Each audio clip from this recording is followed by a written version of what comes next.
નમસ્કાર મિત્રો, મારું નામ તુષાર ગાંધી ને આજે આપણો 10મો એપિસોડ છે ને આજનો આપણો ટોપિક છે મન, માઇન્ડ. એટલે આપણે એમ સમજીએ કે બ્રેઇન હાર્ડવેર છે તો મન એનું સોફ્ટવેર છે.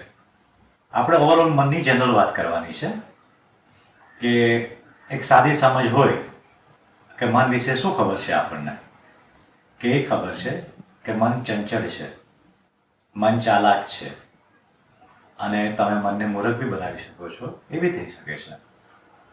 તો મન ચંચળ કેમ છે એ બધાને ખબર છે. તો બહુ કોમન વાત છે કે આપણે બેઠા હોઈએ, આપણું મગજ એક ઠેકાણે રહેતું જ નથી.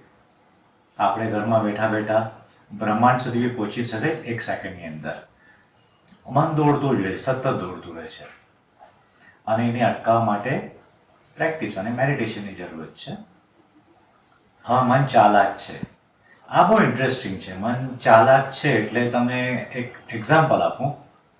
આમ કનિંગ કહેવાય, પણ આપણે પોઝિટિવમાં વાત કરવી હોય તો એને ચાલાક કહી શકાય.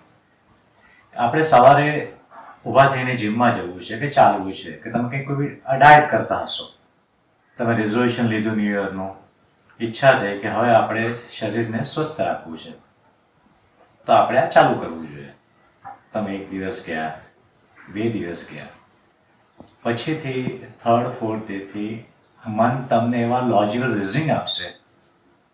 જે ઋતુ હશે ને, જે સિઝન હશે, ગરમીની, ઠંડીની કે વરસાદની, એ બધા કારણ આપીને તમને અટકાવી દેશે.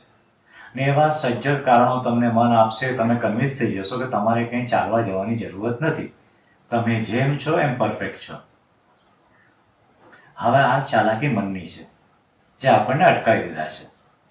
હવે આપણે મનને મૂર્ખ કેમ બનાવી શકીએ?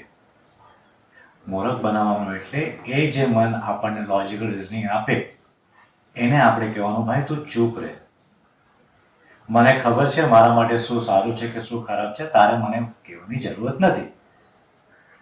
તમે સ્ટ્રોંગ વિલ પાવર, સોલિડ મનોબળ તમારું હશે, ગત મનોબળ હશે ને તમે પાછા જવાનું સવારે ચાલુ કરશો તો મન એની સામે હારી જશે. તમે કન્ટિન્યુઅસ ચાલશો 3 મહિના, 6 મહિના, તમને ખબર પડશે કે તમે જીતી ગયા છો. મન પર તમારો નાનો વિજય છે. It's a small achievement but very meaningful.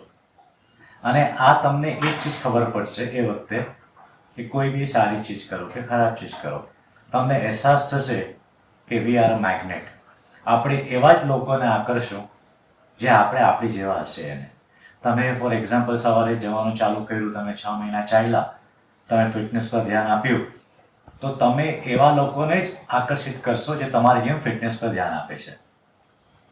અને જો તમે 2 દિવસ પછી ઘરમાં બેઠા હો ને આળસુ બની ગયા હો તો તમે એવા લોકોને એટ્રેક્ટ કરશો જે તમારી જેવા હશે અને એ જ માનતા હશે કે આપણે ઘરે બેઠા જે વધારે સારા છે. એટલે એ વાતનું ખાસ ધ્યાન રાખજો. તમે સારું ખરાબ જે કરશો, તમે મેગ્નેટ છો, તમે એવા લોકોને આકર્ષો. અને આળસુ લોકો હશે તો આળસુને આકર્ષશે, તમે વધારે આળસુ બની જશો. એની કરતાં આપણે પોઝિટિવ વિચારવાળા સાથે રહેવાનું અને આગળ વધવાનું, તો આપણો એ વ્યાપ પોઝિટિવિટીનો ઓર વધી જશે. આવી જ રીતે બીજા કોઈ ઇન્ટરેસ્ટિંગ ટોપિકમાં આપણે પાછા મળશું. ને આનો હજી એક સેકન્ડ પાર્ટ તો ન કહેવાય, પણ આના વિશે હજી બોલવું છે, 2-3 મારે એક્ઝામ્પલ આપવા છે, એ તમને હું નેક્સ્ટ વીકમાં શેર કરીશ related to mind. Thank you very much.